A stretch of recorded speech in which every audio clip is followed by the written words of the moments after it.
Meditation is very simple process. It takes a couple of minutes to learn and a few minutes of practice with no restrictions whatsoever. More than Annadana or Vidyadana, Dhyana Dana is the biggest gift. Giving the gift of meditation is the biggest gift. For a long time in my company, Cognizant, we are looking for funding, and for a long period of time it was not happening. But then I started visualizing, and one of the things that we learn here, and started talking in a positive way to all our colleagues, and we actually got funding for more than what we were expecting. So I realized that meditation, there's so much that we can do, because everything is about what I think and feel.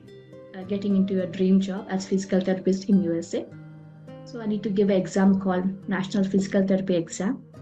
So with that intention, I worked on my own thought patterns, reprogrammed my mind, thoughts, meditation with these affirmations and constantly replacing the negative thought with a positive thought really helped me. And I did clear the exam the very first time. I've overcome my migraine headache, and my blood pressure became normal, and many benefits. So since then, I have been continuously practicing. I've been learning and growing with this team. I noticed that doing the meditations alone versus doing it in a group with the guidance from Chandra sir was so powerful and so different. Every day I was feeling like I was able to connect and be and experience that calmness and the stillness. I came to know that you can be CEO of your own life if you do meditation, because you can stop the constant chatter of your mind, calm it down, and be more peaceful and mindful. Enriching myself through the Chandrasa's meditation and wisdom talks, I'm really enjoying and being with myself here. I was a short temper. I used to get angry frequently for even small things. People observed I started responding to the things and situation instead of reacting it. This is a really, really wonderful platform to gain wisdom and do meditation, especially the group meditations. Yes, definitely helpful, and clearing our questions and everything. To go within yourself and to connect to yourself and to know yourself, self-awareness really helps. My fear went away and I found awareness. I could feel everything. Like I am so aware of my life, like every thought, everything. And from that time, I never looked back. I started getting some infection in my body, very severe infection near my anal and vagina area. I visited a doctor and he told that surgery is very much needed and we need to remove the total abscess. So doctor gave me antibiotics. I'm joining the sessions and I'm practicing meditation, listening to your wisdom notes, whatever you are telling about body. Something improved over there, like the abscess came that near the vagina. Yesterday afternoon, that all the pus abscess, everything came out very naturally. In an instant, the pain got relieved. So whatever I improved with your wisdom and I implemented and I decreased my fear. My positive emotion has been increased and my negative emotions like worry, fear has been reduced.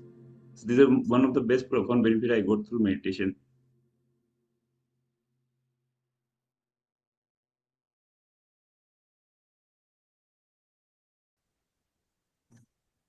A very warm welcome to all of you on day 9, week 2 of Miracle Program. Based on the premise that we learned yesterday about our thoughts influencing our experiences, our life events, our actions and behavior, our ability to cope with challenges, let's gear up to listen to another topic from Chandra sir today. Over to you, sir. Thank you.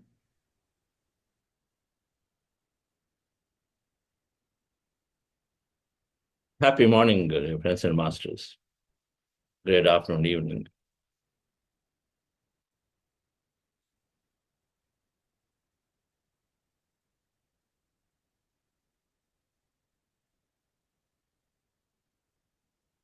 When Patriji used to always say, meditation is a single answer to all questions, single solution to all problems.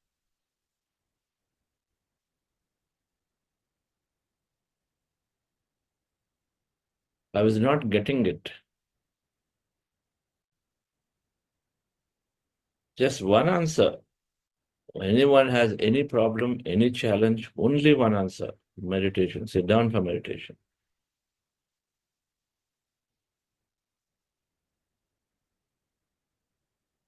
I was not understanding it until they understood the technicality of what meditation is doing.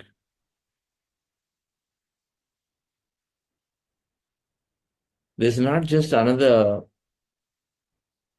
medicine or pill that you take and say, okay, this is going to work in this area because calming the mind, problems related to mind will go, or something like that.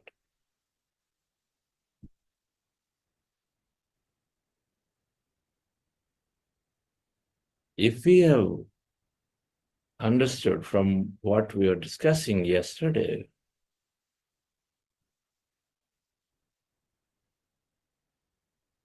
in meditation, we become from matter to energy, or human to divine. If that energy is divine, we become that.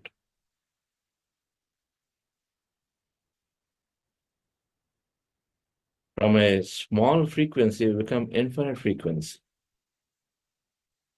In the unlimited whole frequency, everything is there. And so then it became fundamentally, I could understand that when everything is there within, and meditation is making it going into the field of everything,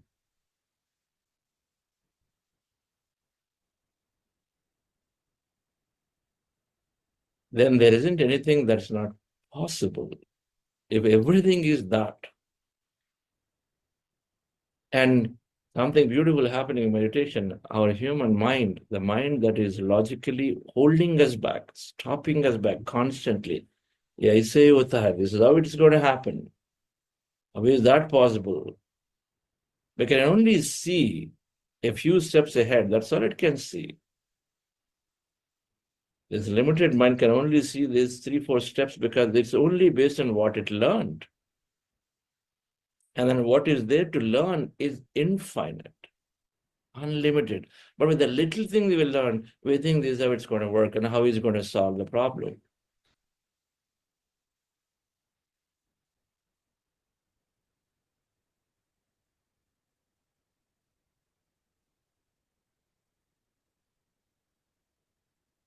But if you recognize that a simple meditation drops the matter, drops the body, transcends the body, then we're going in and becoming that whole field of energy.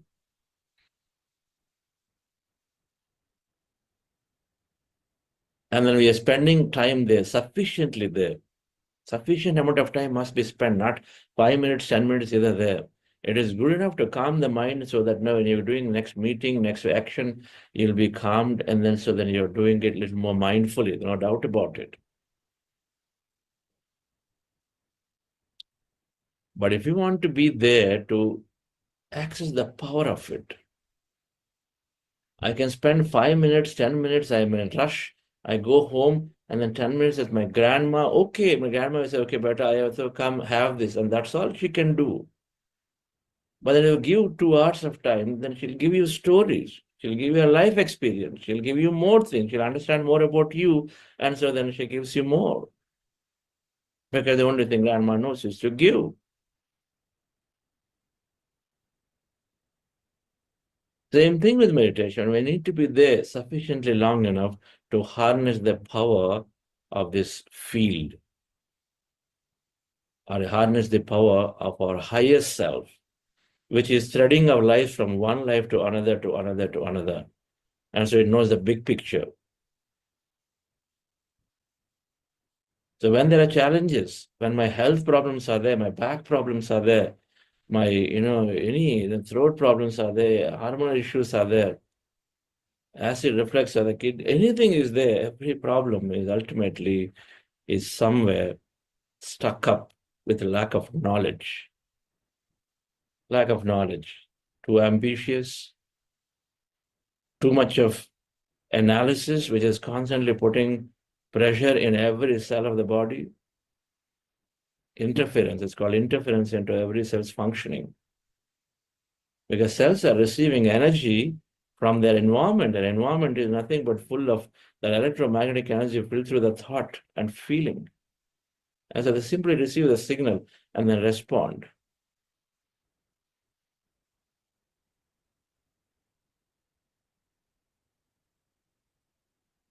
Whatever may be the state of the mind, there's a confusing mind, there's a guilty mind, there's an aggressive mind, there's no very too analytical mind. All of that, when it stops, our body naturally starts functioning at its best, so that health will come. If we decide to be with this meditation without losing the regularity of it, we must be in it. Have a little patience, and then everyone who's got any health challenge must go. It will go.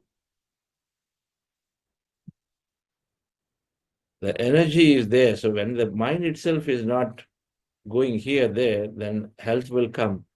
But the thing is, after health happens, let's say 30 days, 40 days, meditate, health happens, then we go back to our old self. We say, okay, now it's healed. It's not like a medicine. It's not temporary healing. Permanent healing happens when our mind is mastered. Mind mastery means that we have right understanding through which we operate our life. When I have everything, why should I crib about still not having something? That means lack of knowledge.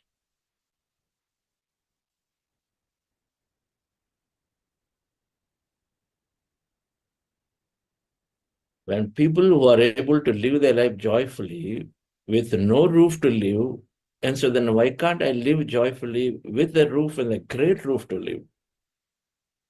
Because lack of knowledge, right? It's simply the way we are understanding in our mind about situations. We're simply giving meaning. Giving over importance to others' thoughts, others' opinions, not our opinion. And so then we suffer. And so the knowledge has to be there.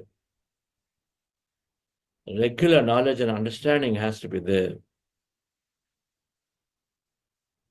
With the regular knowledge, regular meditation, what Patri is talking about, it'll give you everything. It will give you everything. All answers are there when they're going into the infinite frequency world. Isn't anything that is outside of it. If that we catch that one point, dear friends, and then we will not leave this right meditation. Any meditation that takes us into the other side, like that. Breath mindfulness meditation is that. Because we're holding on to that intelligent breath. You would agree with me that breath is not another random object. It is not, looking at some candle. It's not looking at some thing. It's not taking some mantra. Breath is there, without which you are not there. I'm not there. No, it has to have its own position. It cannot be equal to objects and say that I'm doing another object meditation. No way. Meditation is not a mind concentration technique at all. That's just a tail of it.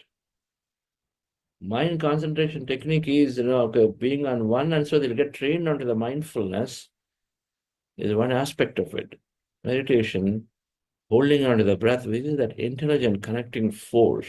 It knows who is bringing the breath back into our body again once it goes out. Do you know? When a breath goes out, how is it coming back? Who is pulling it back? Are our lungs pulling it back? Are the nose pulling it back? How is it even coming back into our body? I've never thought about it. There's got to be some intelligence, or whatever you want to call it. It cannot be randomly going and then coming in and out for the whole lifetime for trillions and trillions of beings out there. It cannot be just randomly going in and coming out. That's the only thing modern science knows, is that it can't explain. It's just random. Just random. It can't be random. And so we hold on to the breath, dear friends. Is the way to, that intelligence is there. We hold on to the intelligence, then we are automatically moving to the other side. Meaning We're becoming that energy, we're becoming the whole. We spend sufficient amount of their time in that whole, things will happen. We experiment it. Any health problem will have to dissolve if we are sufficiently are there in thinking about it and then going into meditation. We will receive right amount of knowledge required to sustain the healing when you start meditating. Healing will happen, but sustain the healing. That means you need to maintain the state. It requires sufficient amount of knowledge to master the mind, and so then automatically the body will stay intact. Let's go into practice of meditation once again, dear friends. We started the heart elevation technique yesterday. Heart elevation process helps to, as I said, to go into more coherent states. What they discovered is that with the heart, when it goes into good emotion, automatically everything is in a coherent state. So let me put up the chart of how we're doing. Then it's simply bringing an emotion. You try it first time, newcomers, and then try it again. Simple emotion. It doesn't have to be something great. You're just stepping out of your home and you see some nice tree or a nice hill, and then you look at that and you feel good. Just do that. That's all. Just imagine you're there, or imagine you're there going to the terrace, the night sky, you like that, you feel always, going into something bigger and bolder than you, and then it takes you into some deep states. Just imagine you are doing that. That's all. Sufficient to move away from the current lower state of emotion, if there is anything. And so then we are moving into higher emotions, and that helps to go into the coherent states, to the alpha state. So the process of meditation, again, anybody new, we are doing heart elevation process for a few minutes, but we're doing primarily breath mindfulness meditation for a long time. And what's breath mindfulness meditation? Is to observing our normal, natural breath. As you see in this picture, sitting on the floor in the chair, crossing your feet, fingers into fingers, hands in your lap, closing your eyes, removing spectacles, observing your natural breath. Anywhere in the nose, observe the breath. Slowly, slowly, mind becomes less and less of thought, go into empty states, and be in the state of emptiness. Whatever happens to you, any sensation, movement, visions in your mind and body, observe them. When you start with the breath, slowly as mind becomes empty, you may experience some kind of states of meditation, some feelings, some visions, some moments. Witness them. We talked about them early in this program. You can go and then listen to the initial videos of what that is. Witness them. In case you have distractions, anytime you have thought, anytime thoughts are coming, attention back to the breath again. And again, start the process all over. This is called breath mindfulness meditation. We're spending maximum time in this, dear friends. And prior to that, we're doing few minutes of heart elevation technique. Just follow my guidance for it. Relax yourself.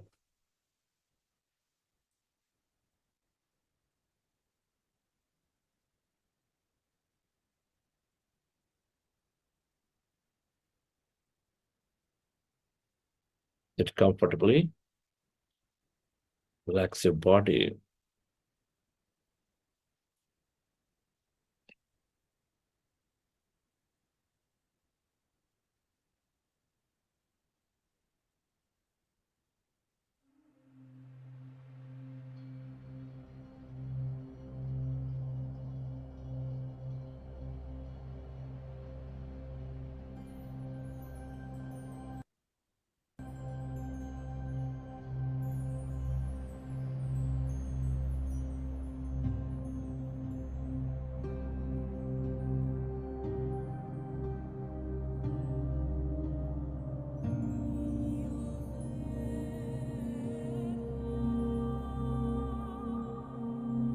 Dear friends,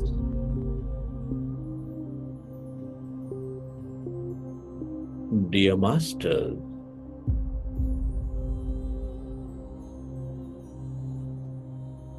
with your specs removed, eyes closed,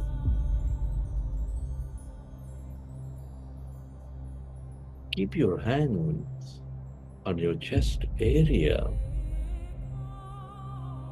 and resting your attention on your sacred heart.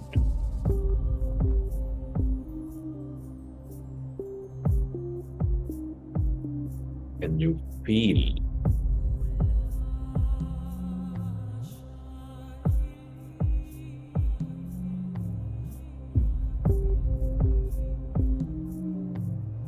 your beautiful heart? Feel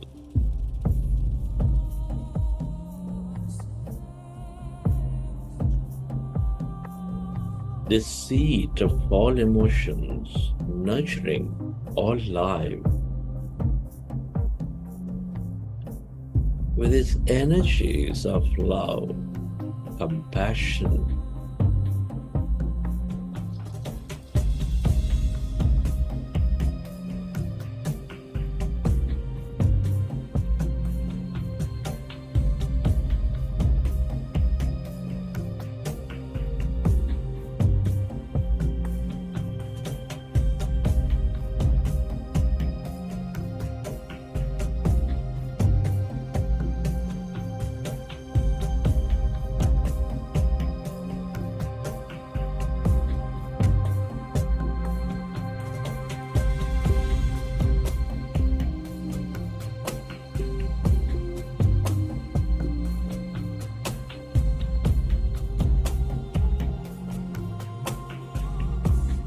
connect with your heart center, dear friend, with a slow, relaxing breath.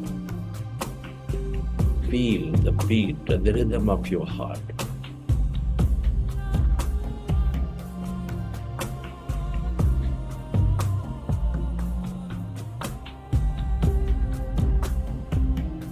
Can you go into a higher emotion, imagine and dream of an experience of love, of joy, of compassion, of gratitude, of kindness. Recollect an experience from your past or simply generate that emotion through a higher experience that you imagine.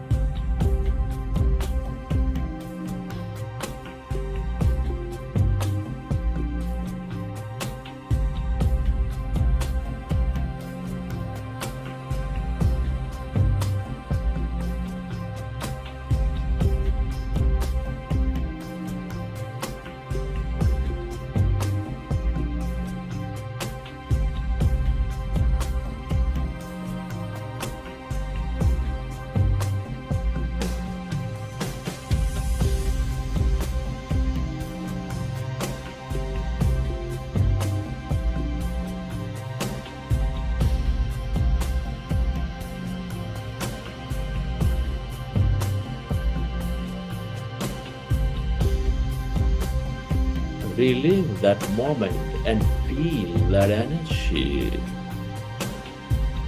And can you intend to spread that energy onto everything and everybody on this planet?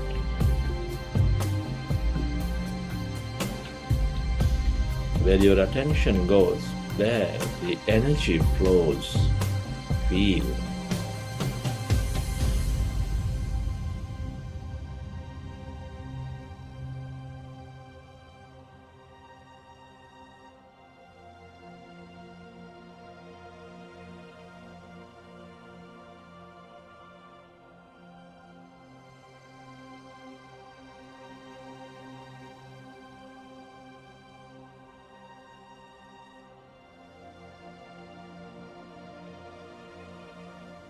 Relive that moment.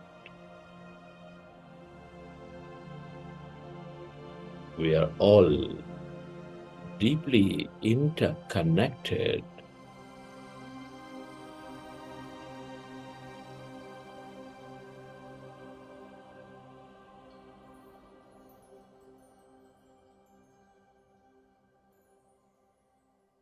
Slowly, let's go into breath mindfulness meditation.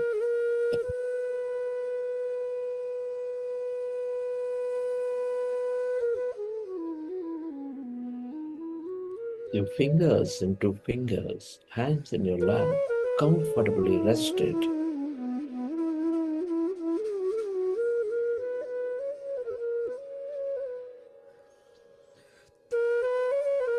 Observe your normal, natural in-breath and the out-breath.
Allow yourself to merge into your breath and allow yourself to experience that emptiness inside of you, all around you.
become aware of the deeper calmness, the emptiness inside of you, all around you, as you merge into your breath.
All emptiness is energy.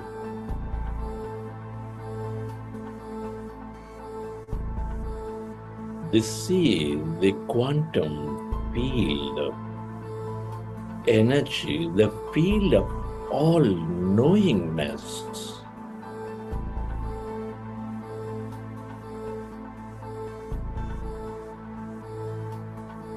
The field of highest will.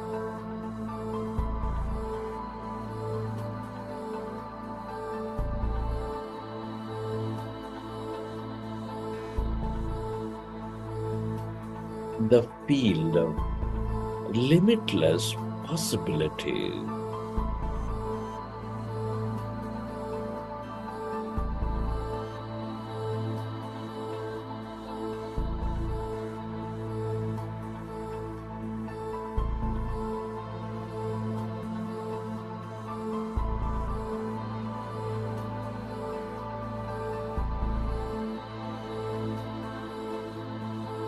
The longer you stay aware of this emptiness, that calmness,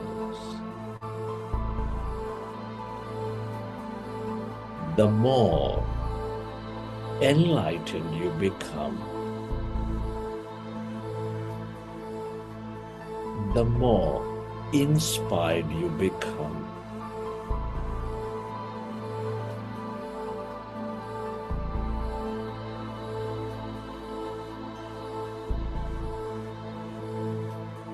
And the more unlimited you become.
the more you stay connected to this calmness, that emptiness, the more you transcend your body, the more you experience this field of energy.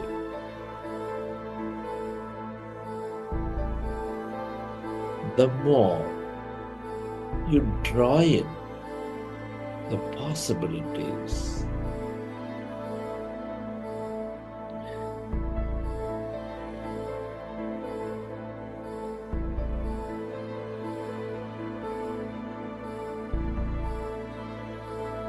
Merge into it.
And yourself.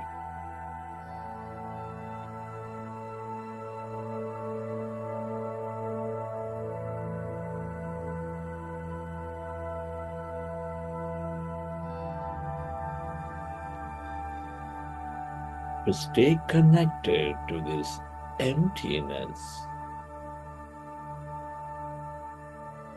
Receive your higher mind.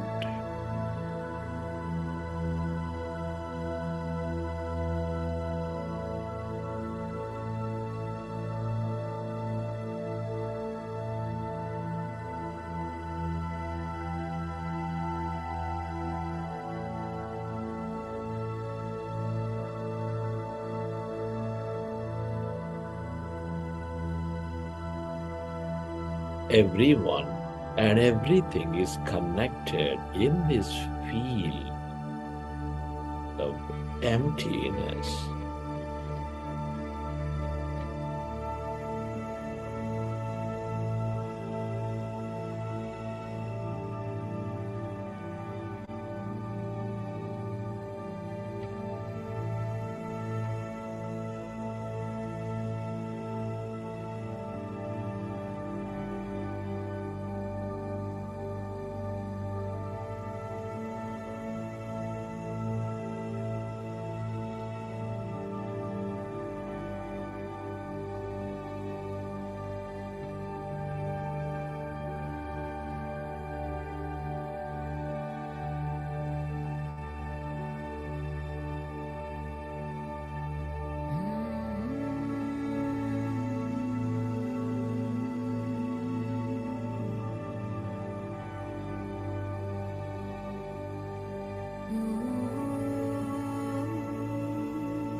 the longer you stay connected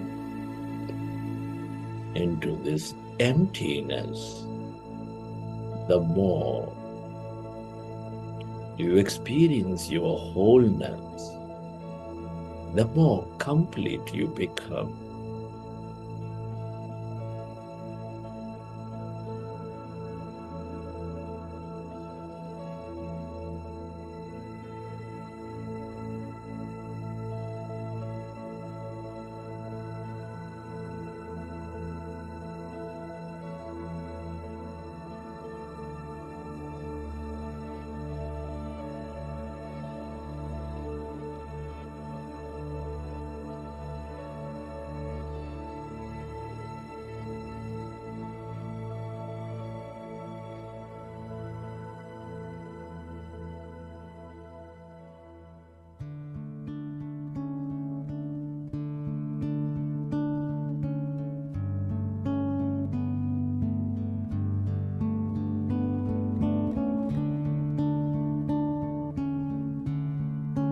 Friends,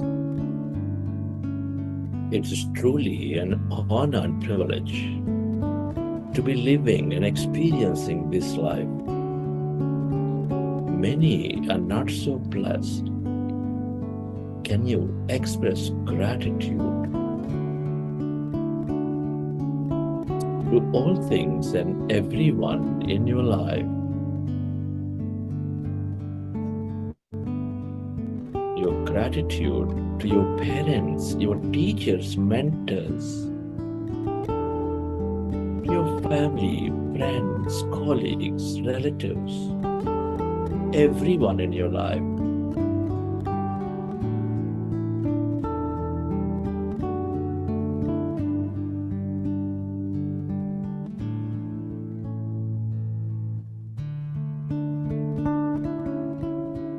Be grateful to this grand nature, the bird, the fish, and the animals.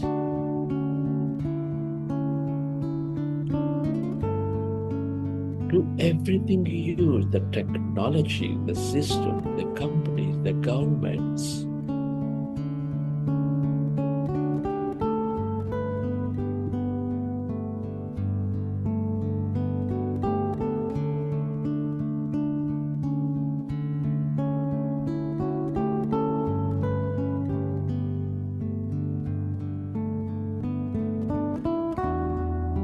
Gratitude to yourself and to this intelligent universe. Gratitude into the highest state of receivership.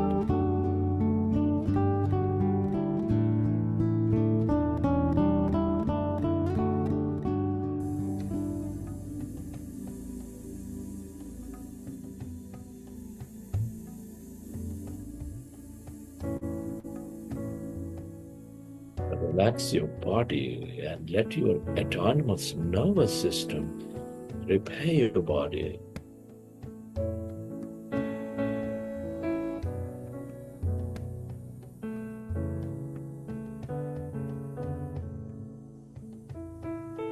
Namaste, namaste.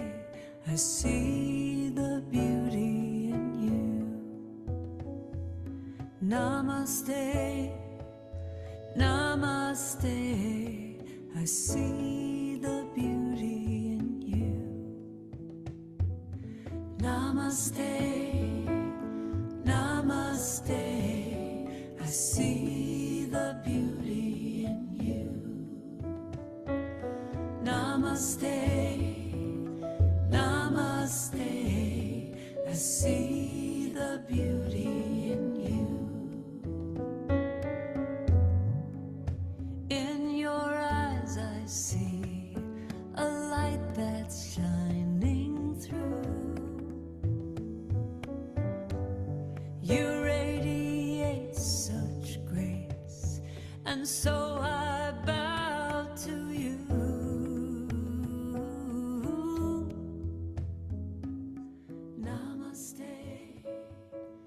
Recollect your experiences from the session. How did you feel? What have you experienced? And whenever you're ready, you can keep your hands on your eyes for 5 seconds and then open your eyes.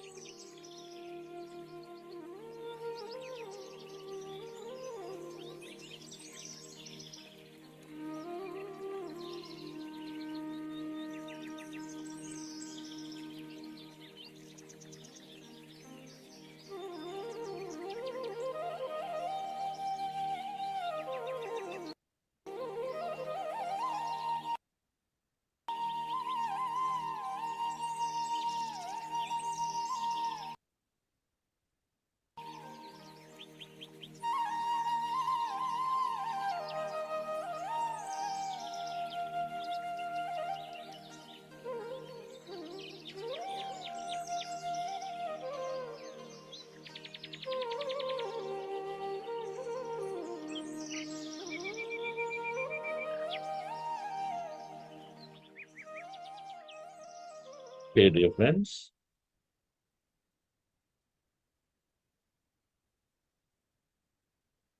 Hope you enjoy the session.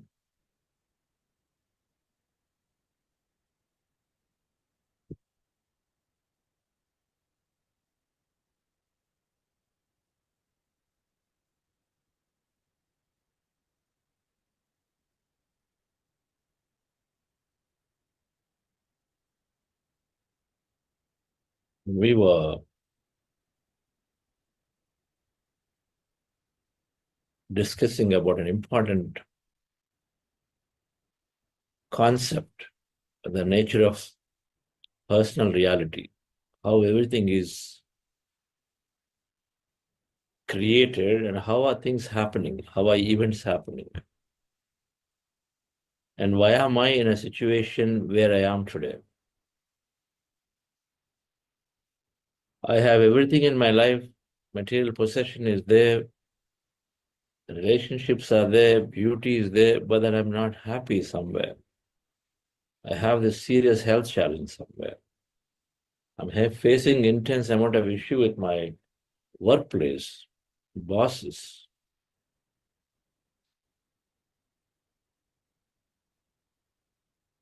What is the reason? Why is so?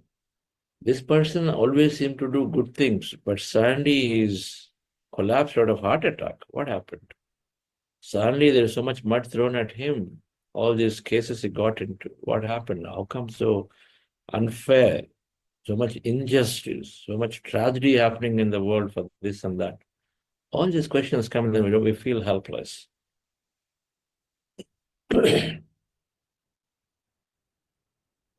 All of that is there only when we brand every experience as good and bad, which has come purely from conditioning. All that is there when we brand things as good and bad, and then good and bad is branded because out of lack of understanding.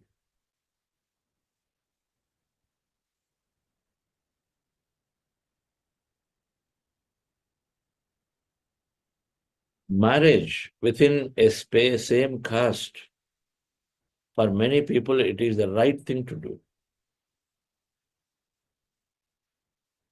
And more understood, pushing and saying that if you marry somebody outside your caste is totally wrong, or outside your religion is totally wrong. Now many people, for them, it is not natural. So then you say their understanding is not there. And so then they're saying, it has to be within my caste, my community, my religion. If you increase their understanding, then you say that's no longer right.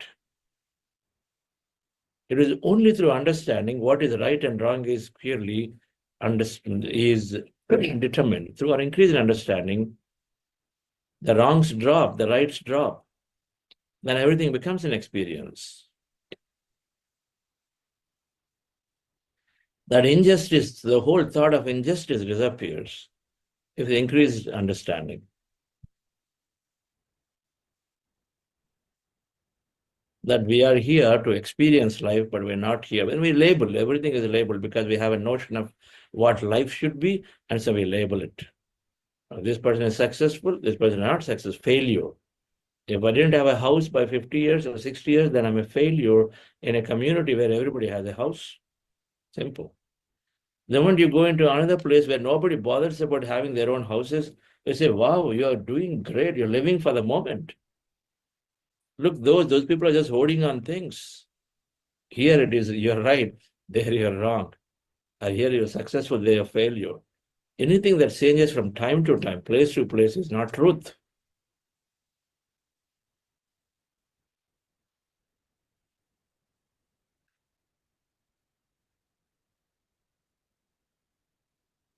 So let's see, let's try to understand this concept where I started about explaining the six spiritual science laws, the six principles of how things are happening in our lives from nothingness to experiencing infinity in each and every one of us. I talked about principle of consciousness and then principle of reincarnation. So the six principles of personal reality, it opens up doors.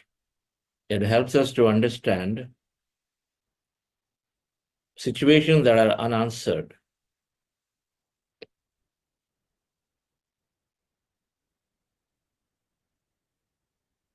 Consciousness, principle of consciousness, reincarnation. We understood that principle of consciousness was that everything comes from nothingness. There is all this emptiness, there's all this energy, the field. We saw in the quantum physics lecture yesterday that is all 99.99% is all empty. Even what is there, that 0.001% as matter is also by default energy. And so everything is emptiness and energy. There is nothing is visible, it's all invisible. From that nothingness comes everything. Right? So that's, and then from everything that comes, and then it lives on and then transforms itself into something else. Minerals become plants, plants go into animal kingdom, evolve into human kingdom, and to the angelic kingdom, or vice versa, parallelly, many things happen. They transform one to the other.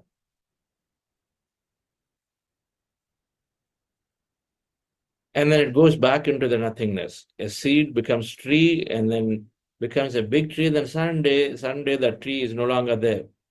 In the company, not there, but then it becomes bigger, suddenly gets formed out of nothing.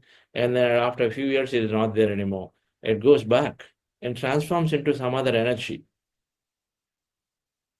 People working at a company are defining the energy of it and then work, and then someday they all leave. Or whatever reason, situations change, and then they transform into another energy, another entity, another thing. All right. So, principle of consciousness is saying that everything is coming from nothingness. It's originating from nothingness and forms and then goes back. Forms and goes back. The cycle is happening always. And in stock markets, they go up, they come down, and then so they go up again. If coming down, if it's considered as going away, then it goes back again.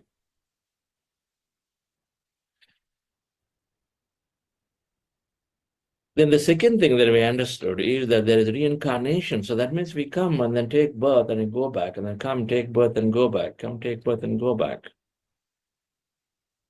When I read the books by Dr. Ian Stevenson, anybody wants to understand scientifically, he was a great academician, associated with universities and professor all through. And then he was chartered to go and then disprove reincarnation theory. Okay, disprove reincarnation theory. Because it's just breaking many things. But then he went and then came back with the exact opposite conclusion that there is this reincarnation exists. He's written a book, 20 Suggestive Cases of Reincarnation and through research through children. In that book, the scientific evidence corroborations about young children 3 years, 4 years, when they recollect memories and they say things that doesn't make sense, they don't make sense. And so they went back and they looked at them and said, okay, where are they coming from? One was saying, the moment the bus is coming there, he was like, running away from it. He was so scared of it. Water is very scared. And it turns out that when he went back and corroborated evidences, that I noticed that this boy was fell through into a ditch while he was cycling when the bus was coming. And so then they corroborated that he lived very near to that area a few years ago. Like that, there are many cases that are documented very well. And so they come to a full conclusion that it exists, or reincarnation exists for any doubtful mind. And then we must research it. Open up to research to see and then explore. This meditation helps you to explore.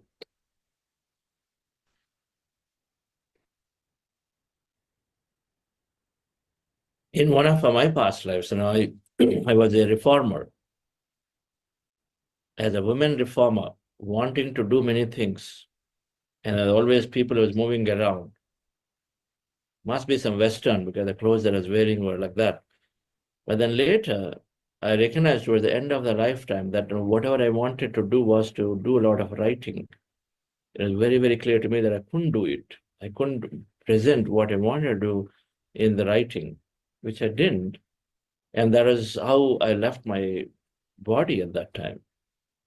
I'm looking more about it now that I feel that I have to do more writing. Writing means that I have this recorded, written, all of it. Because each one has different things. So then I come in this lifetime where when I write, I feel good. That I can thread that experience. Every time I wrote, as an engineer, people dread to write documents. Everybody wants to, in computer science particularly, nobody wants to code. They want to do things. Nobody wants to write stuff. Richard knows how difficult it is to get people to write documents. They want to test products, but they don't want to write cases of how to do it because there's no repeatability. It is good for that time. If you don't write, then the next person comes again, you have to start all over. But you write it, and somebody else will know how to replicate it. It spreads. And so then I can thread my experience in my lifetime here that every time I wrote, I was successful. I recognized very well and said, okay, you write good documents, you express very well, so please write. The career recognition came back when I was right in the beginning of the second year of experience of my work experience in 92, when I wrote some documents. I felt good, more importantly, and also people recognize and say, okay, good, you're writing good documents, you're doing good thing. So that means somewhere the talent is there, I must utilize it. That's why today we are bringing Buddha Shiva Quantum Foundation, Buddha Shiva magazine. I'm fond of it. So bring a quarterly magazine and neutral language that is something more scientific in nature, giving about meditation. Right. There are several wisdom notes that are coming. So this lifetime, I definitely have a purpose to do a lot of writing about things that I believe in, things that I understand. From one life to another lifetime we thread. And so what we didn't experience, we're designed to come and experience here. That's reincarnation, we understood the other day. So where is the question of death?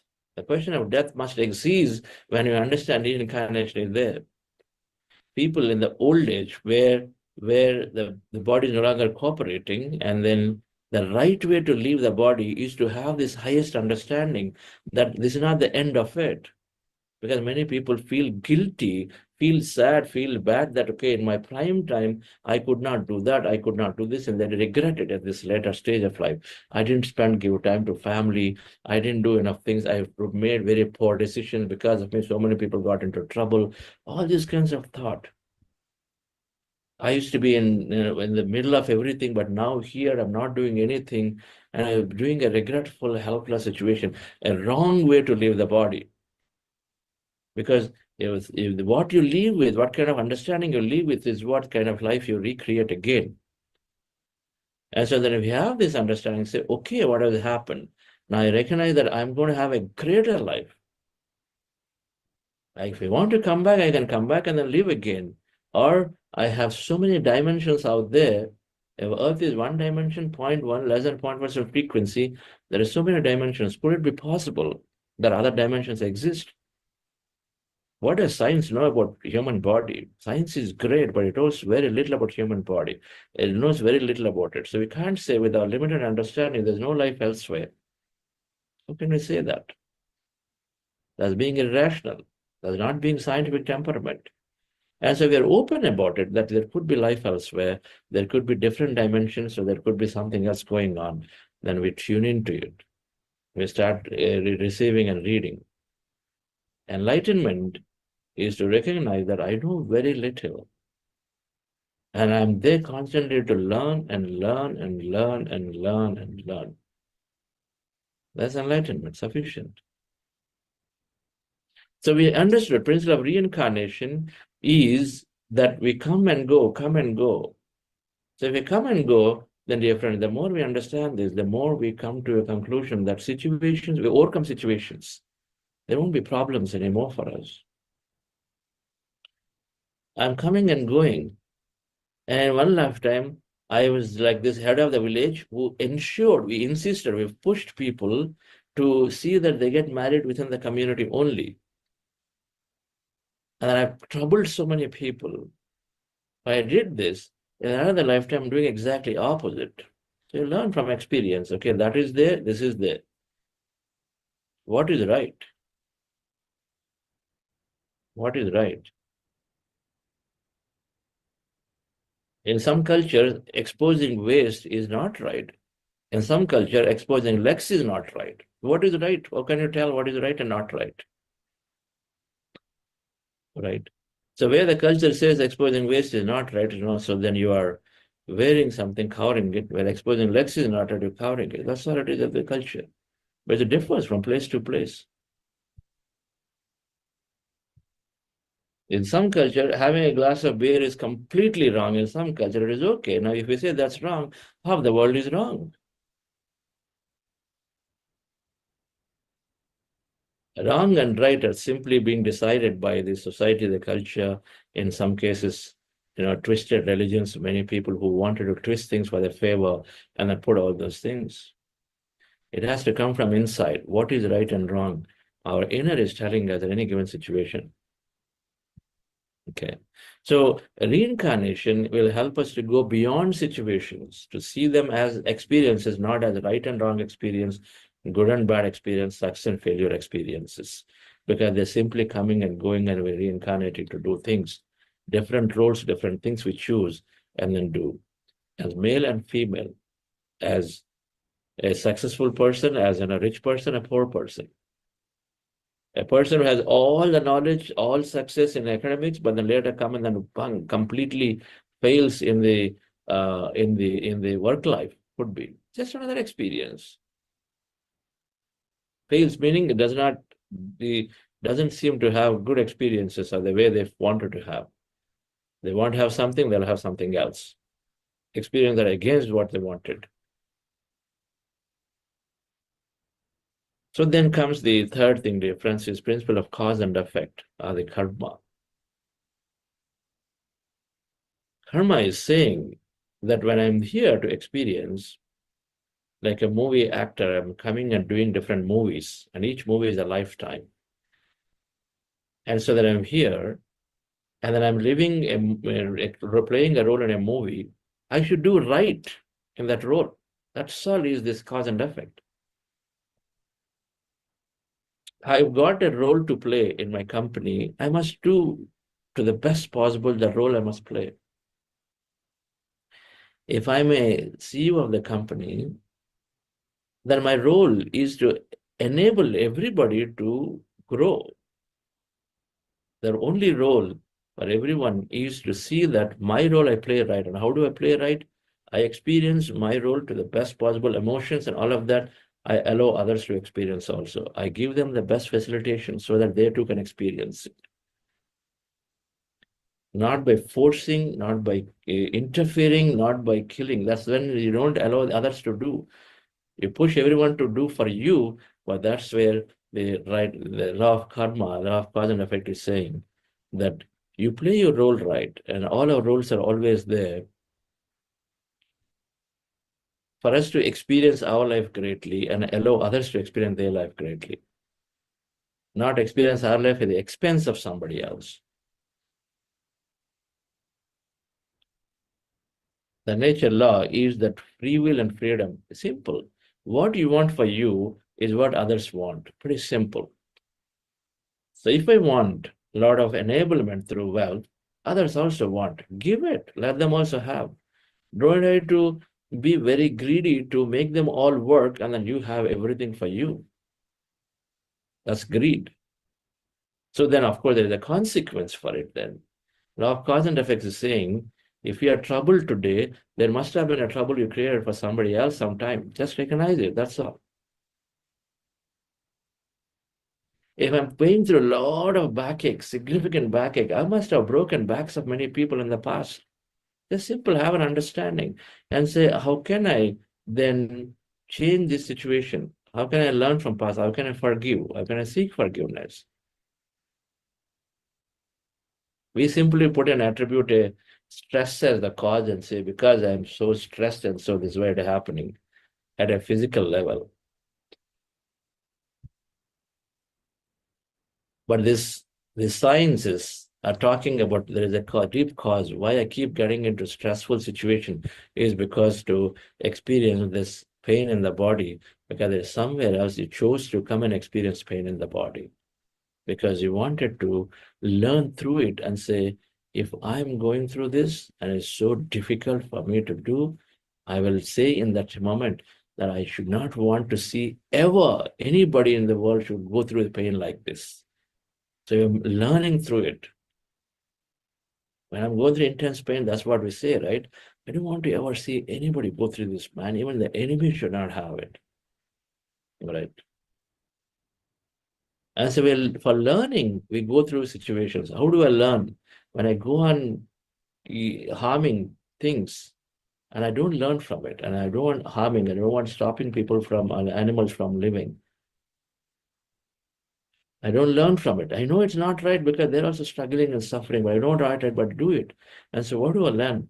I go into a situation of that so that I experience that. Then I know firsthand what it feels like to be painful.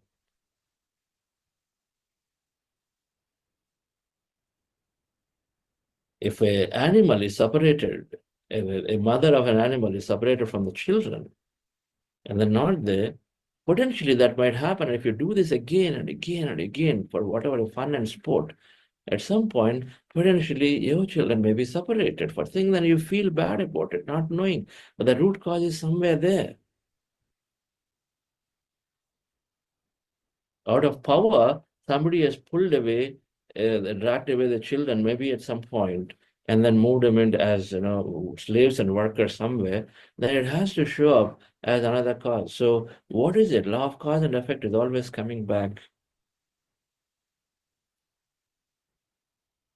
In X company, I stole some data and then I somehow concealed it. But then it takes its turn and slowly, eventually comes out. 30 years later, comes back as an issue.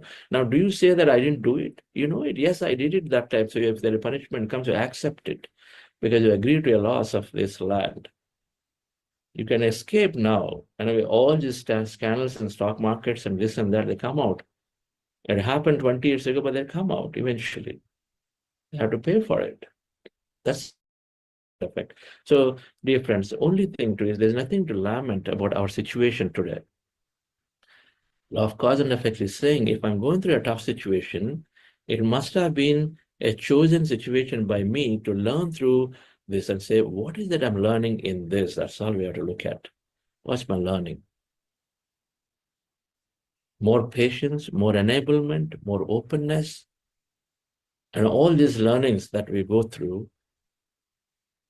And then we learn, then that dissolves, the situation dissolves. So we don't instead crib and then complain and cry. If I'm in a very poor situation, in a very, like a beggar or situation where I do keep losing, it doesn't mean that you are not intelligent. It doesn't mean that you don't have this or that. It doesn't mean that you're unlucky. Luck and unlucky are never there. It's only based on our choosing. reincarnate based on our choosing. Just the way we chose a role in a company, we keep taking different roles to learn and to grow from there.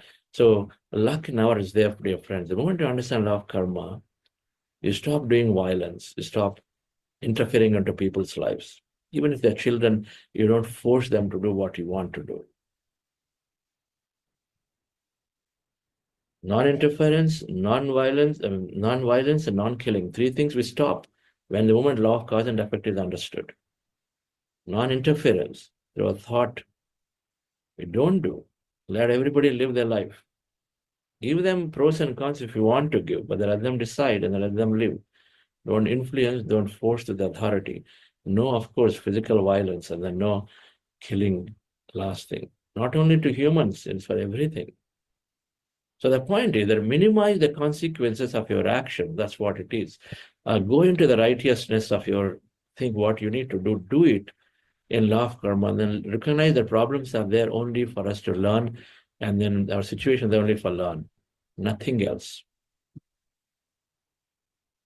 This explains why somebody is big dharmadhikari, taking care of temples and temples and temples, but then suddenly not there. There must have been a life design of that sort.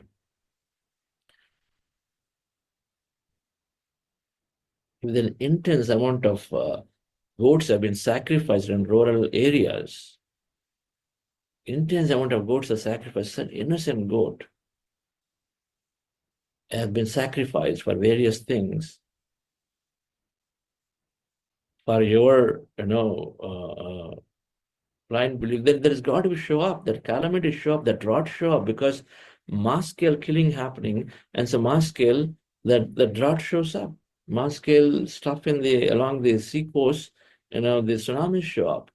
Intense cyclones come, and then many lives go because there is intense amount of harm and hurt is being caused to other animal beings. We don't see it. Rampant pesticides are used on the soil, killing trillions and trillions of nature in there. And so what would happen then? There will be droughts there. There will be huge suffering because the symptoms of suffering is being caused in the rampant pesticides used. Whereas a spiritual agriculture and is taught, there's lack of understanding. And then the spiritual agriculture is taught with your thought, by being friendly and nice, and then the soil nature changes. There is a concept of spiritual agriculture, the nature agriculture, so many things are there. That can be done, we know the techniques are there, but then instead we are conditioned by the Western greedy, or Ashwini is the Western, a greedy society. And so use this pesticide, you'll get very short-term oriented. Chemicals you put rampant, then everything will grow. It kills everything, you know that. But lack of understanding, condition, and so people just use it. So we must increase our understanding, and so is it, friends, is the law of cause and effect. When droughts are there, it's not the thing to go and then pray for rain. Instead, go and first recognize and say, why am I going through this trouble? Give that meditation understanding to that farmer. If you give meditation understanding to the farmer meditates, heals the past, and then gains an understanding and becomes nice, and then moves towards a more righteous way of living. Not sacrificing goats, not, bothered. All those things will change. So the right thing is to give meditation, give understanding, than to simply support them with more food, more this, more that.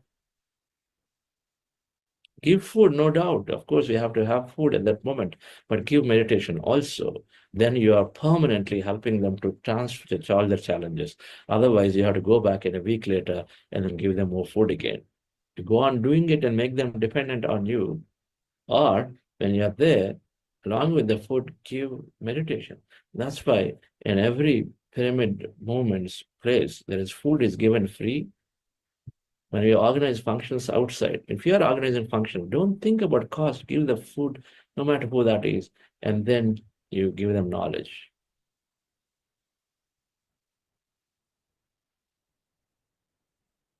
We only see individuals as, human body, and so then we try to solve the material problem.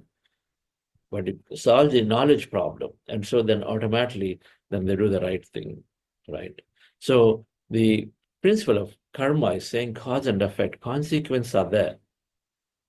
And the male domination happens in families, and then they suppress women. Of course, there are going to be huge consequences for them later. They recognize soon, allow everyone to speak up, recognize soon, and then value everybody. Give that value to everyone. Women and men are like children. You cannot suppress and then say that they don't know anything. Child is like a consciousness. God, when they're born, 4 or 5 years later, they're conditioned by the crooked thinking or the conditioned thinking of the environment, which is parents, which is teachers, who are primary influencers. At later point, friends.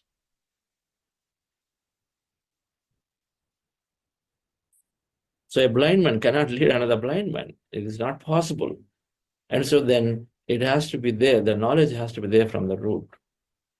Parents without ignorance, I was telling my baby too, oh, you have to eat a lot of this chicken. You get a lot of protein. What a sad state. Only later realize the protein is there naturally in so many things. Plenty of it is there. In lentils, in soya, and so many aspects it's there. And then here we're saying only non-veg is a way to get protein. So out of ignorance, we're feeding, forcing them. Some children don't want, but parents force them. Consequence will be there. Out of ignorance, they're doing it. So dear friends, spiritual science is, we must learn this science. Okay. So then the fourth thing, dear friends, is that it's all, once we understand these two important laws, law of reincarnation, law of cause and effect. Reincarnation is saying life after life after life, we choose roles and come. Cause and effect is saying, do your role right. That means stop doing violence, stop interference. That's all it is. Allow others to do the freedom with which they operate. Right? And then don't lament on ourselves situation saying that because somebody else have done it, because we chose an experience, we're going through an experience. No experience is greater, no experience is lesser. Somebody is living in a great palace is no greater than somebody is living in a small hut. They're simple experiences. Deep inside, he is consciousness, you are consciousness, period. I chose this and he chose that. We see it. Very rich people are people who have done a lot of things, suddenly realize there's no meaning in it. They give up everything, go to a remote area, build a tiny home, and then live there for the rest of their life. Now, those who do not understand the whole picture, they think, are you a poor thing? They're living here in a small house, and what happened to them? If you go dig deeper, you know that, okay, they lived a kingly life, but then they just came here because they know all that made no meaning for them. So we only look surface level and think that somebody is very poor. It doesn't. That person is living in the hut, maybe a grandest master from the past. We know this so many times. I've seen it. So by looking physically has no relevance at all. We look at, they're looking at everybody as, that's why Patri used to say, look everybody as soul. Everybody has this divine consciousness, not as simple thing that's showing up in front of you. Then judgment is not there. And anybody, sympathy is not there anybody. And so we have an empathetic understanding. The fourth thing, dear friends, very quickly, is that everything is progression. In life, there is only progression. Now, if things are only experiences, for every experience, you learn something new. In our business language, you say all failures are stepping stones towards success, which is true. What spiritual science is saying that everyone, and life after life after life, you are experiencing, and so with experience, you gain wisdom and knowledge, and so then you know what to do, what not to do, isn't it? You know what to do, what not to do. If you're organizing a function with 1,000 guests, and you didn't plan well, or whatever that is, then it was a chaos. Next time you know, oh, so entry points are very narrow, so I need to see that very wide entry points, you just learn. So you do a second event, there still be problems, but you would have solved some progress. Was it a failure or a progress? Second event, we widen the exits and entries. Great. So free flow is happening, but maybe there is still something else somewhere, which is a bottleneck, and still an issue was there. So it is still success. There is a progression, it's not failure. People who don't look at it and say, even if they have a slight discomfort, oh, they didn't bother to organize this well. They don't know how to organize. We just make comments and judgments. It's okay. Others will go on talking about what they want to say. But we need to look at it and say, yes, compared to last time, I progressed. I did it better than what it was last time. We know this. With the repetition, by doing it again and again, we only increase our learning. So a businessman, when he's doing a serial entrepreneur, if he failed 3 times and 3 times he's worked and then he didn't have the success the way the world sees it, doesn't mean that he failed. But if they know it, entrepreneurs know that they are getting better and better in their ability to manage businesses. First one was disastrous in thought. Second one, they became a little more positive. Third one, they're miraculous in thinking, so produce great result. So progression. So it is saying that there's no failure, constant progression. The only progression because where every experience teaches us something, and so then we progress in our life from where we are to now. So why even bother about labeling somebody as success or failure? System is wrong. Students literally go through this challenge. Somebody who gets only 35 or 30 marks, we tell them, this person is fit for nothing. We use these comments on them. What we don't recognize, that student in the past life probably did not go to school at all. Lived in a village, lived in a remote place, didn't go to school. And so here, he already scored 35 marks. Isn't it beautiful? Why should we push them to be that 95 like everybody else? And then label and brand them and then remove their value significantly by putting them into all kinds of labeling. So we have to recognize that whatever that somebody is going through must be, the only thing here, dear friends, is to help them understand, help them not waste time, help them to be there, because the time goes where it is a good for every moment we have utilized for experiencing and learning something. So we learn and learn and learn. So that's all our job as parents. Anyone needs to see that everyone utilize their time to the best possible way. That's all it is in learning. Then the fifth law, and then fifth thing is, dear friends, is all of this knowledge, we live lives, life after life after life, without this knowledge. So without thinking, without knowing that I have, everything is happening as a drama, the whole life is a movie. And so we live through it without having this understanding. So the whole lifetime is gone, 55 years, 60 years is gone, thinking that my position in my company is that if I'm not there, nothing will work. And that's the ignorance with which we work. And so we take things too seriously and burn ourselves. And then at 50 years later, at some point, and in some lifetime of it, we learn, we come to meditation, we gain this knowledge. We understand in meditation that I'm not alone. I have this entire power there. My soul power is there, which has got bigger knowledge and information than me. I simply tune into it and say, what should I do now? And suddenly tell me. In a company, you're a senior with 15 years of experience working on a product. Others come to you because you have the knowledge.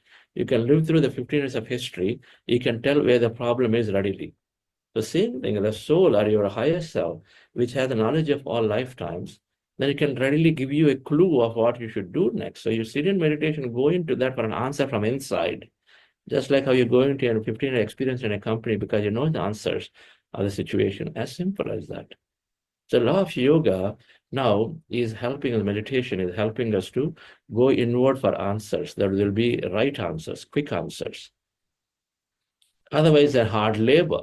We do all the work, the lifetimes we live with a lot of difficulties. Hard work will become smart work when you come to law of yoga. So that means you do more things in less time and more things in less resources. So that's why when you come into fifth principle and understand this principle, the moment the meditation is entered, life is going on a fast track. You're experiencing many things. You're very rigid about vacations because you feel, oh, I can't go vacation. I don't know. I'm okay, happy here.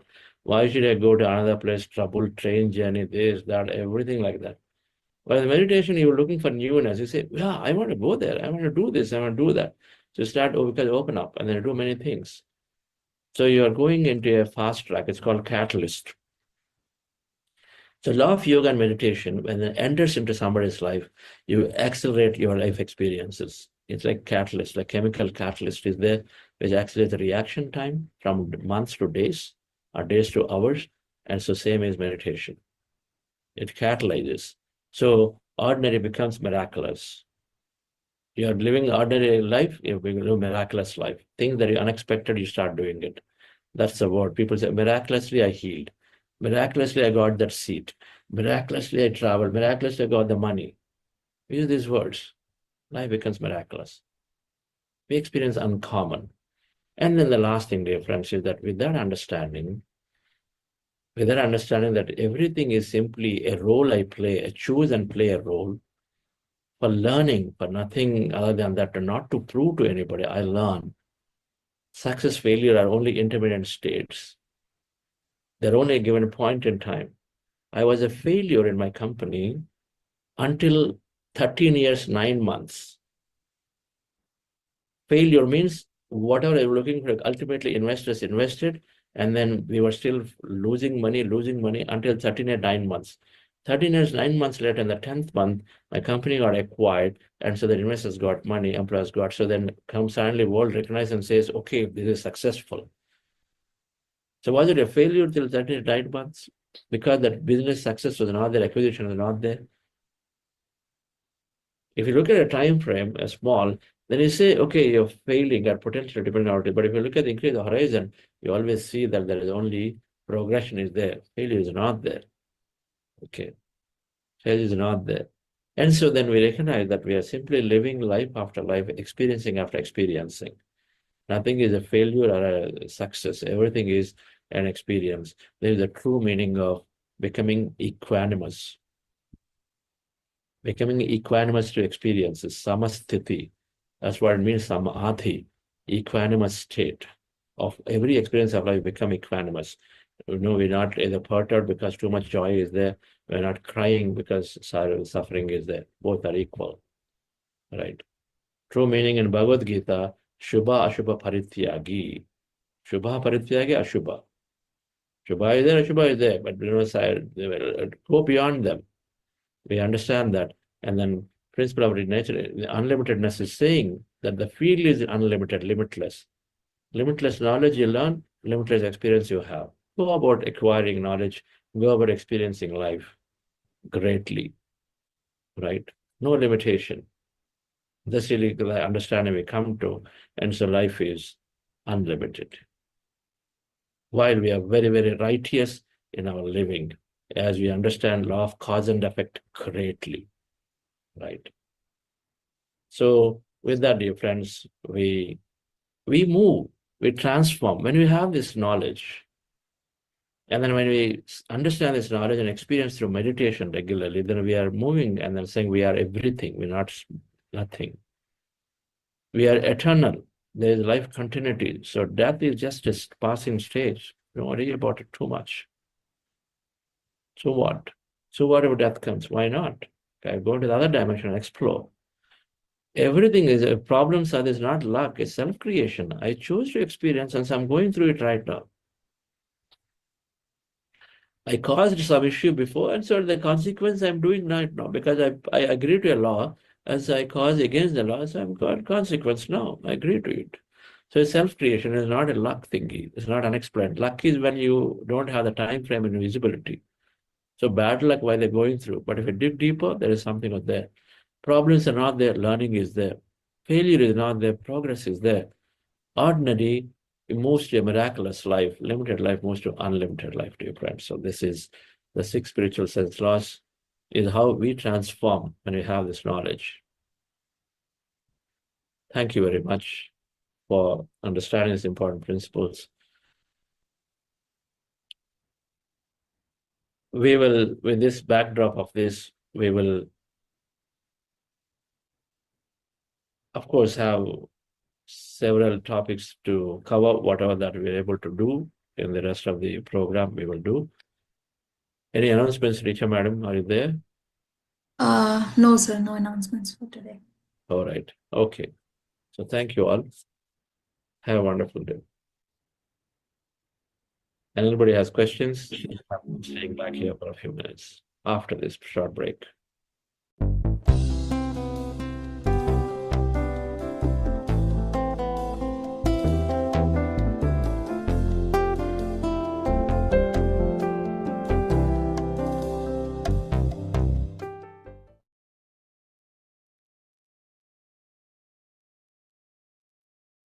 Hello, friends. Hope you all had a wonderful meditation and today's session. So it's really great to listen from Chandra sir, always the 6 principles of the spirituality. So really very, very interesting. And definitely once we practice regular meditation, so we see the, the old self to new self, whatever the 6 principles, as Chandra sir said. So friends, please raise your hands if you have any questions, if you would like to share your experience. So we almost finished 8 days. So please come forward and share your experience or any questions. Very happy to listen from you.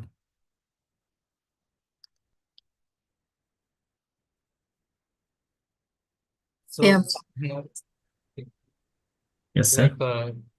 Like I had first time I'm starting my meditation, so I was a victim of mental health. Still, I struggle with anxiety and depression and something similar to bipolar condition. But during meditation, I felt a thing like a cosmic wave or something going like my thoughts were like completely in the bottom where I had nothing to feel. I was like feeling very empty. Like for the first time, I felt like I was rewiring. For so long, I was struggling a lot with self-destructive thoughts and actions. But for the first time, I felt like there's some hopes, like because I felt like all my thoughts got settled, like how a mud gets settled when we are filtering. So, and one other particular question I wanted to bring to notice, what's the reason sometimes when we are doing meditation, we also experience something similar to false beliefs also. And this is my first time, so I don't know exactly even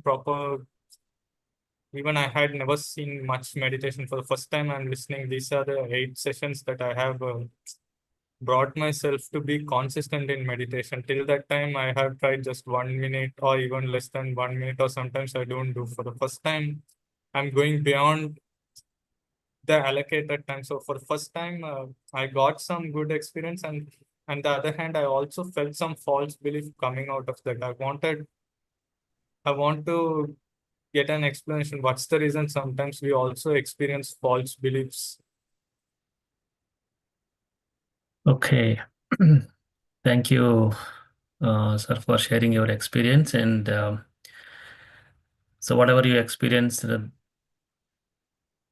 the anxiety, stress, so definitely everything you see the lot of transformation, continuous practice.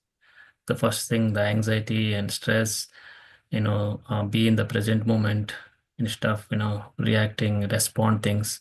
So these are all so many, we listen so many people experience.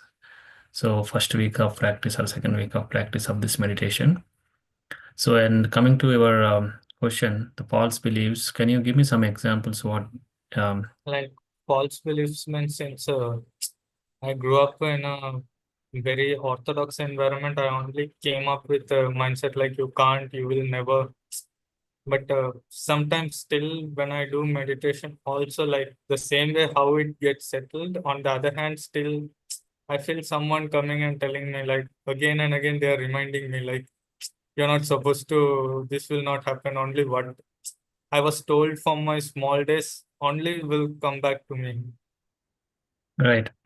See, so so many things were programmed in our mind from our childhood, right? We conditioned because of our the environment where we grew up, within family or the circle where our friend circle, our families, and the environment, everything we condition so much, and everything stored in our subconscious mind. So the meditation, what it does, so you reprogramming your subconscious mind, it will help you to reprogramming and you become a new person. So many beliefs, like we feel that we have some people, they strongly believe that they cannot swim, or they cannot go heights, or they have to do some rituals on this day. And because few things came from our parents, right? So we have to do prayers on this day, or you cannot go into the dark after midnight. So these are all the limiting beliefs, and also strongly stored in our subconscious mind. So what meditation does, so these limiting beliefs, everything, the false beliefs, will change it to a positive beliefs. So everything, you see, when you practice regularly, these beliefs will become slowly will go away, and you can reprogramming your subconscious mind, and you can think that the same thing. We have unlimited possibilities. So we can do anything. So those beliefs become a empowering beliefs. So that's what we heard. So many people, whoever before, like they have, fear in the heights, when they climb up, or vertigo. So many limiting beliefs and so many false beliefs. So now they are easily able to, overcome those limiting beliefs and our false beliefs. So definitely, if you practice regularly, slowly, these will go away. This is not like overnight change. The practice and listen, experience, and read books. So definitely, it will help you. Okay, continue. You are on the right place, and don't miss the session. Consistency is very important for this. If you want to transform yourself, you have to regularly attend the program and ask questions. And if you have any facilitator, you can directly send the messages if you don't get the answers. Okay.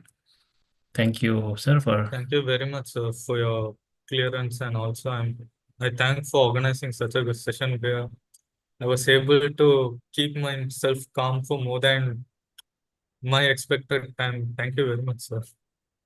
Right. Yes, that's what the group meditation is always, gives you motivation, and group energies are there. So definitely you can slowly, gradually increase the timings also. Once you complete 21 days, you can increase how much you feel comfortable. You can do 30 minutes, 40 minutes, 1 hour time. So you feel different experience. Okay. Good. Thank you, sir.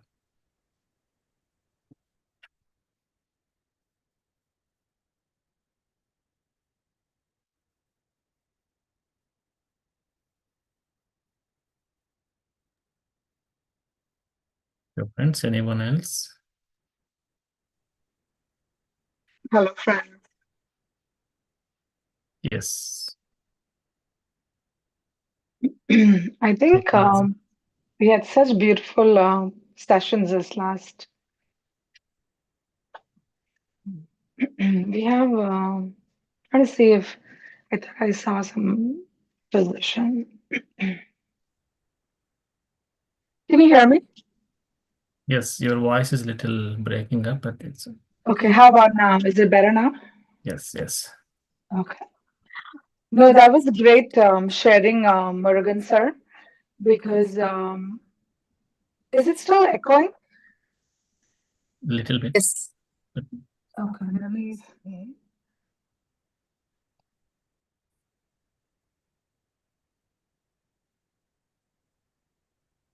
Okay, how about now? Good. Okay, thank you. I think it's really courageous for you to share and accept where you are. As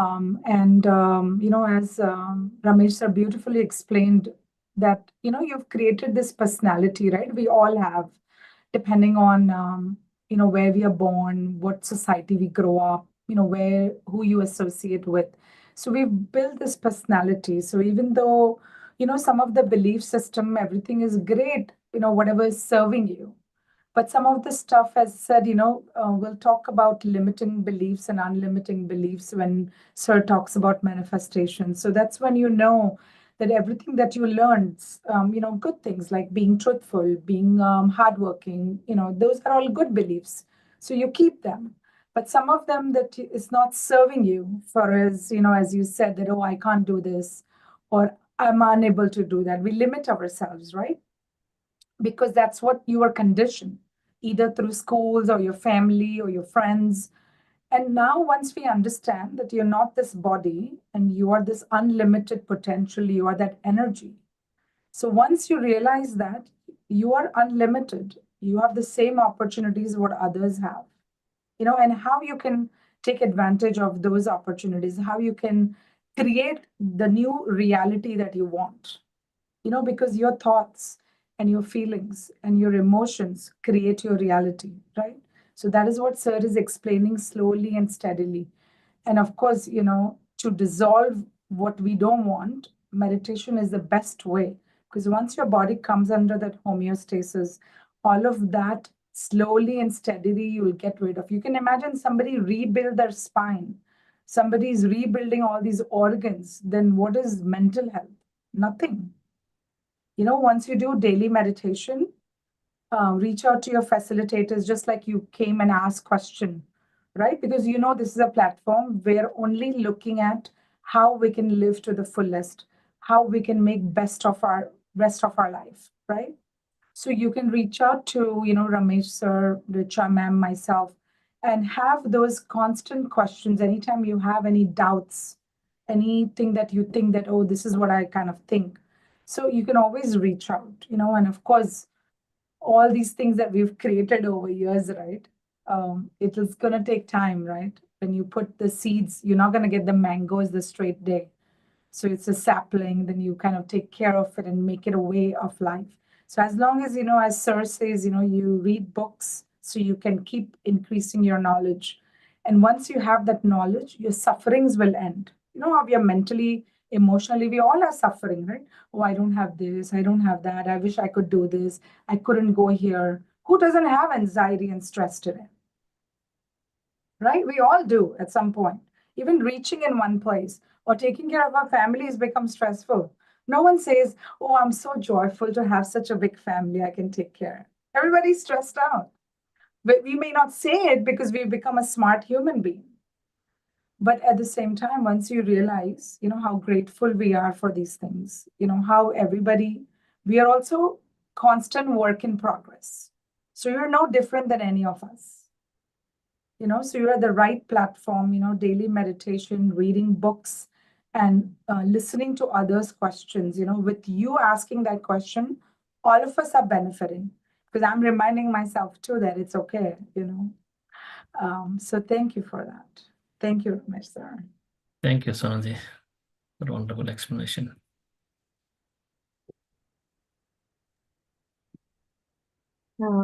I see many wonderful experiences in the chat. Monisha Sarkar says, I just feel that I'm in Navadip in front of Lord Krishna is amazing experience. Shruti Deshpande also says simply amazing experience today, felt the energy around very well. Mehndi Hassan too says wonderful session, thanks a lot. Yash Chahan says started with glowing concentric circles, subconscious thoughts and feelings came like wave. Then I felt asleep for a bit, woke up feeling great and continued meditating. Lots of good vibrational energy. Thank you for sharing all those messages. Yes, it's really great to hear the experiences. It's really good experiences. All these are, once you continue practice this, you'll see more experience. And as Chandra sir said, you'll see miracles. Definitely.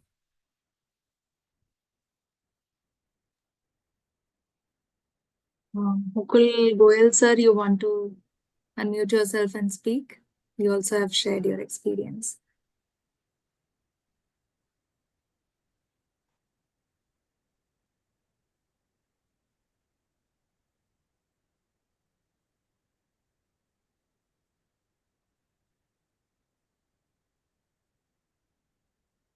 See, Mandy Raj sir, Sanji is here too. Is awesome. You can share your experience too.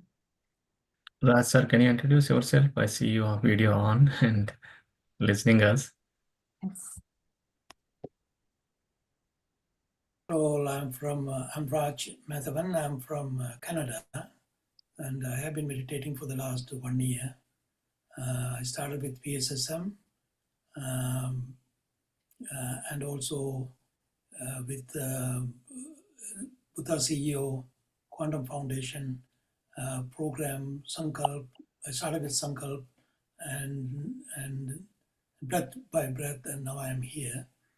This is my second series of session in Miracle. So my experience is I could see a big transformation within me. The transformation like that is I'm able to control my anger. I become more peaceful. I become I would say in a layman language is I become addicted to meditation. So I'm looking for sessions like this and also group meditation, which I am really interested in. I have a question. I have two questions I can ask. Number one is, on day 8, Chandra sir was talking about comparing quantum energy and spiritual energy.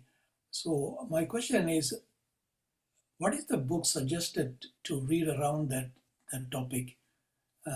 That's number one. And number two is, I'm currently reading Soul Journey by Michael Newton. I have a question on that book, which is he's talking about some souls are immature, the other souls are mature. So my question is, will anytime the mature souls become immature and take birth again? So I don't expect an answer for that, but this is one of the questions that I would like to ask any of the facilitator or Chandra sir directly. Thank you.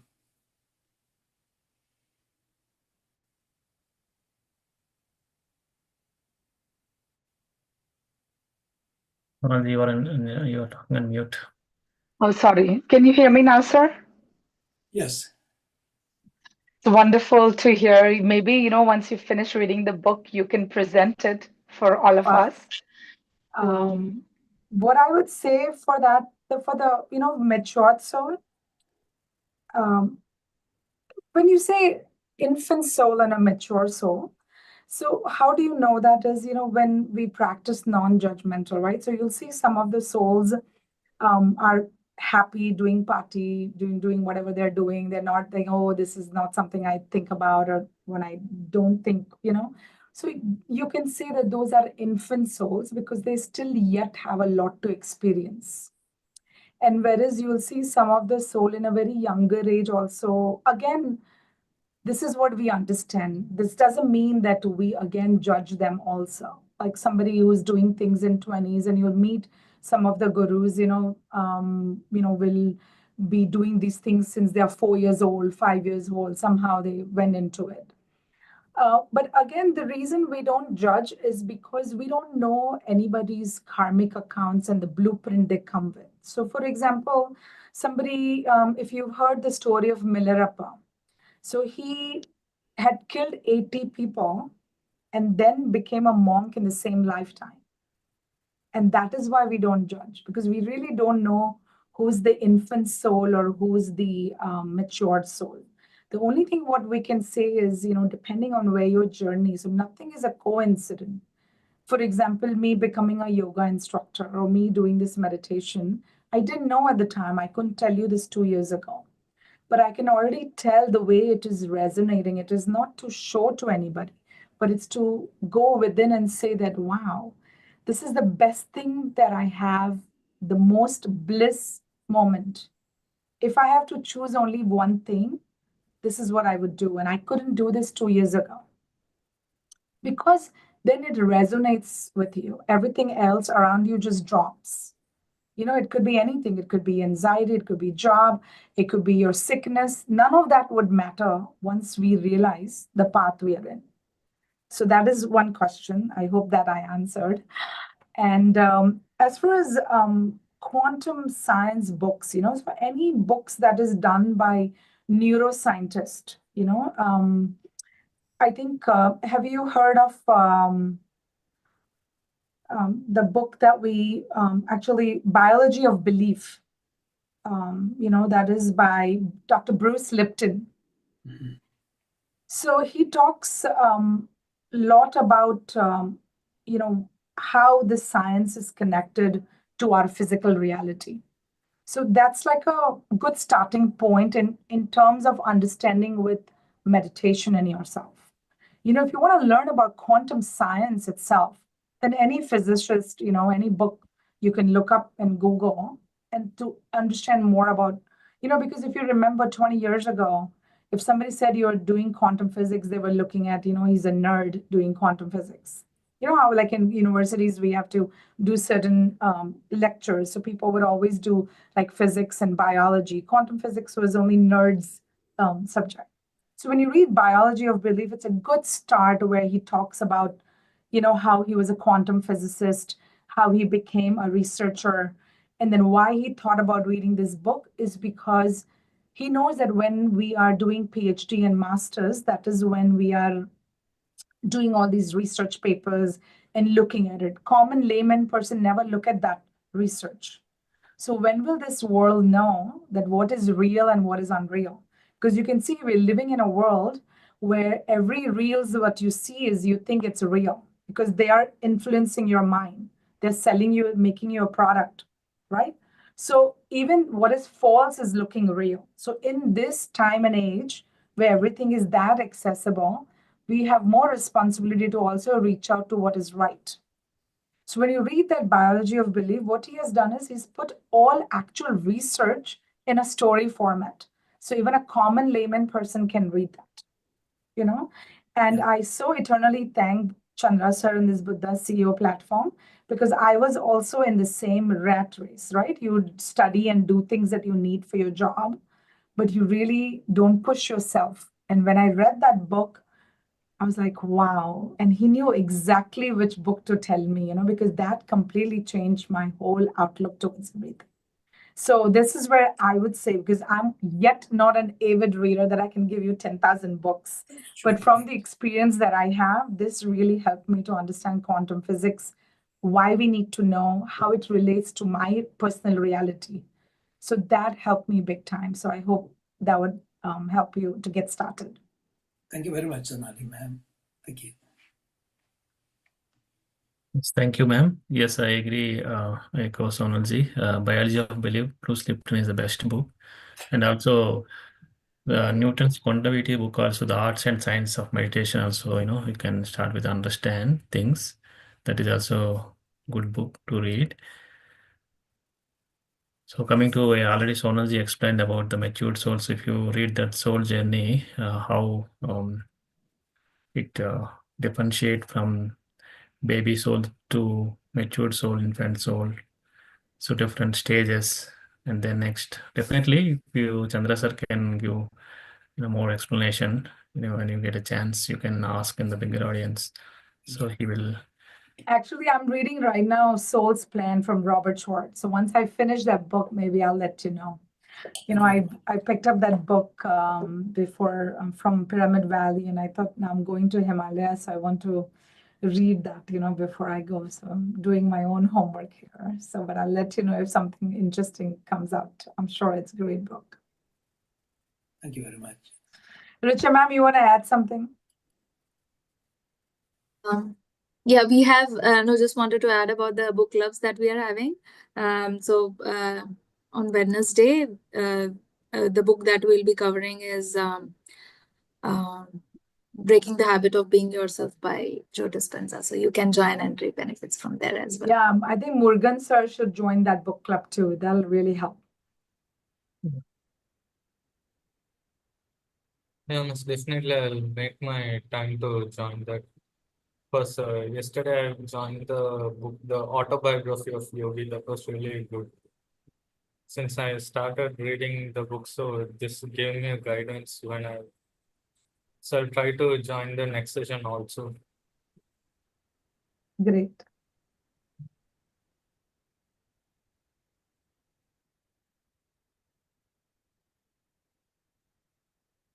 Raj sir, you should join our book club and present the books you're reading. It'll be very helpful.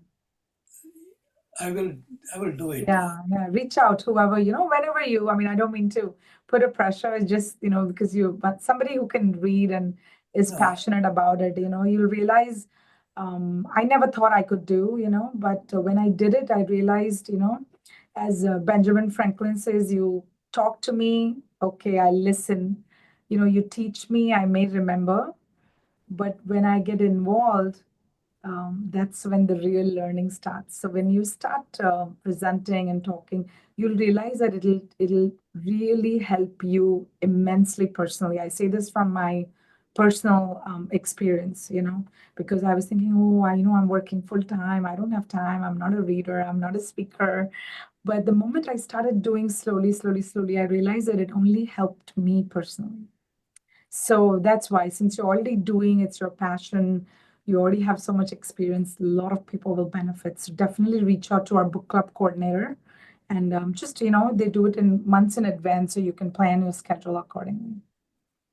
Thank you. I have been attending these book clubs, but the timing was a little bit challenging to me. So that's what, and I'm also thinking that whether they have a recorded video available, but I think book club doesn't have recorded videos. But I will definitely present this book if there's a chance in the future. Yes, I will. You will be able to, if you subscribe through the app, you will be able I to. subscribe to the app, yes. I think recordings are there in the app. The book club recording, probably I will check it out, yes. The reason I'm interested in Soul Journey is, in my personal experience before coming into meditation, is I've seen people through intuitions, they tell things which is going to happen. Actually, my wife is such a person like that. She had seen the cousins passing away the previous night, and so I was always wondering what kind of power that certain people have, and people sometimes sense the presence of soul as they go into the funerals and things like that. So I think my wife is also one of those kind of persons. So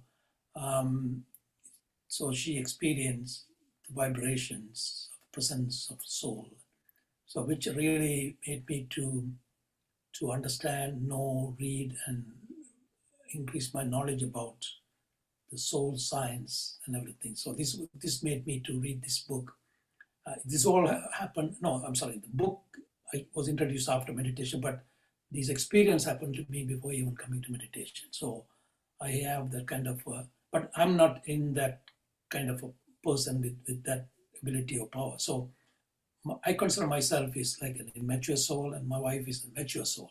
I always tell her that you won't have another birth, because I think you look like to me very mature soul. And also she has a lot of intuitions, which after coming to meditation, I learned that intuition is like from a third eye activation. Probably she may have already that ability to see people, how people are good and bad, and she got the vibes about people, whether this person has good intention or bad intention. So I always follow her intuitions, but I don't have that kind of experience. So this, I'm just want to share my personal experience and why I came in to read this book. So I bought this book after listening from Chandra Sir in one of those sessions, and I bought this book. It's an amazing, amazing book. So all about their actual subjects, their experience. He said, Many Lives, Many Masters. That's also a very good book that I have read. I think it is logged in both ends. That's why. Okay, let me get rid of this one. So I think if you read, Many Lives, Many Masters and Soul's Plan, that'll kind of help you. And as Sir said, right, that the more you're aligned to your being state, more intuitions, because we all have that inner voice, but we never believe in it because we always believe in the external because we're so conditioned with this body. So it has happened to me also. Sometimes I've got some intuitions where I feel I should do it in one way. Like I'm talking about smaller things, like any decisions. But I always listen to all others and not listen to my own self because we feel, oh, everybody else is more wiser than me. They're elder than me. They have more experience. This is what I should do, right? Because we believe in external and others more than we believe in ourselves. Once we realize that we are that energy and if we are aligned to our being state and we are that unlimited potential, we are powerful enough to know, because our being is talking to us, but we are not even acknowledging all this time how many times we knew that we could align more with our being, right? Because we always either take it out of fear or out of fighting, like you're taught that you got to be strong, you got to be doing this. So then you take decisions based on that, oh, I cannot just fuss. Or you take a decision based on your fears that, oh, I can only do so much. I don't think that any individual who's, you realize the power of those decisions. And once you lose that fear of failing, as Sir said yesterday, right? 13 years and 9 months. Nobody ever saw him as a successful entrepreneur. We all are in that. We always want to think that, oh, if I have a job, if I have this, we fail at all times. It's okay. How many times others have failed and they don't talk about that. You only hear about the successes. And you can do that once you're aligned, because when you realize that failing was also learning, it is part of the game. So it's not, but we condition ourselves that, oh, I'm judging my own self that, oh, I'm not successful. This happened. I made so much losses. I'm such an idiot. I have done that too. I've told other people, remember, you didn't listen to me. I told you this. So right after talking yesterday, listening to yesterday's lecture, it told me that how I need to change to not blame others. It's good to motivate, to encourage, but we do condemn. We condemn our own selves. So it's a constant learning, the more we listen, the more we meditate. What happens when you meditate? Technically, you're just letting go of all this nonsense that we otherwise live on a day-to-day basis. He said this, she said that, he's feeling this, doesn't matter. When you're meditating, all of that is in perfect alignment, whoever needs to be. But we take in charge, I'm in charge of my husband, I'm in charge of my kids, but really not in charge of nobody. Everybody has a great life. Everybody's going to do well. You do your best, and that's it. So personally, what helped me is when I meditate, I'm able to let go of all the things that's going on. On a daily basis, you're doing, right? Oh, maybe we should do this or we should do that. Okay, you do your best. That's it. When I sit for meditation, I'm grateful that, oh, wow, I did great today. Whatever I could do best, I did. That's it. I'm done. I pause those thoughts, do meditation. And last 2 days, I was experimenting. So I was just, closing and trying to soak in everything that he was telling us. Because what I realized when I open, I'm kind of, trying to look at everything. That role of facilitator comes, right? Because then you're looking at the chat, you're trying to look at everything.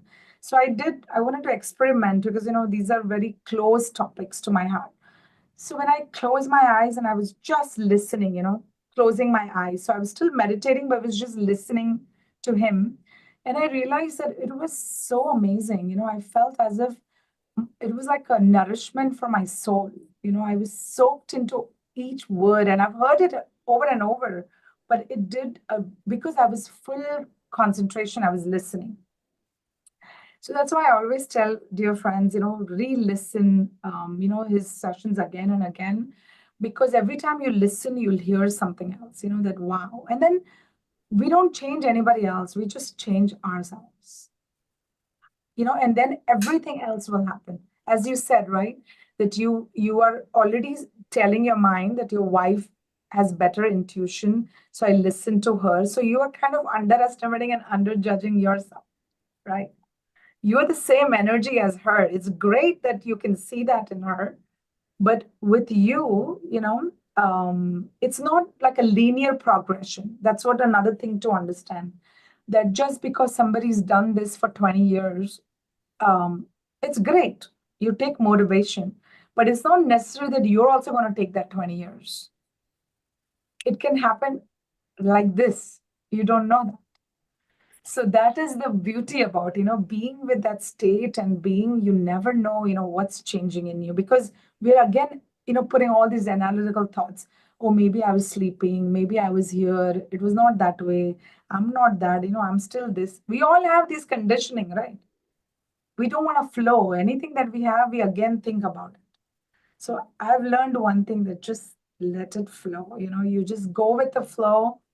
And of course, as you're already doing everything right, doing daily meditation, reading books, discussing, talking things out. So even I'm grateful, because by talking to you, a lot of things are coming to me also. Sure. So this is just that beautiful journey, and once people, as you said, when you understand this nectar, it'll become, you realize that, wow, this is so awesome. What could be more awesome than this? That's how I feel every day. So, and all of you know where I started my journey. I was not here. So it's all thanks to the SEO platform. So thank you. Thank you very much. Thank you. Thank you, Sonalji. Thank you, Richaji. I think we can conclude the session. Thank you very much, everyone.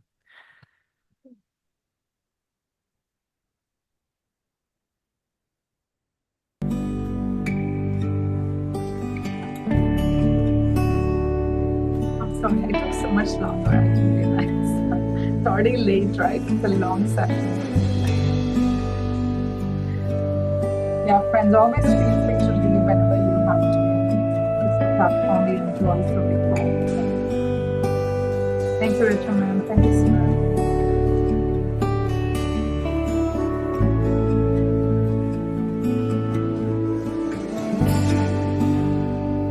You're able to hear the song, right? I am the light of my soul. I am beautiful. I am bountiful. I am bliss. I am. I am the light of my soul. I am beautiful. I am bountiful. I am bliss.